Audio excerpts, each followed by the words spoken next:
কত হইলো কই কটা 17 না যাক মাশাআল্লাহ। ও শোল ভাই কত হইলো ভাই 2300 না একবার তাজা চিংড়ি হ্যাঁ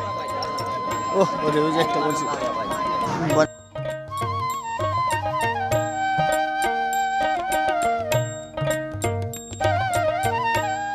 আরিয়াল বিলের মাছ কিন্তু আজকে এই যে দেখেন ডক মতো চলে আসছে ছোট ছোট মাছ বড় আর যাচ্ছে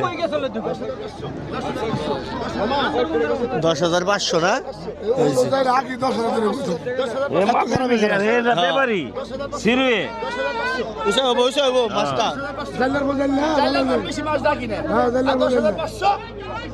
মাছটা হবে হ্যাঁ 10,500 হ্যাঁ 10,500 10,500 টাকা 10,500 না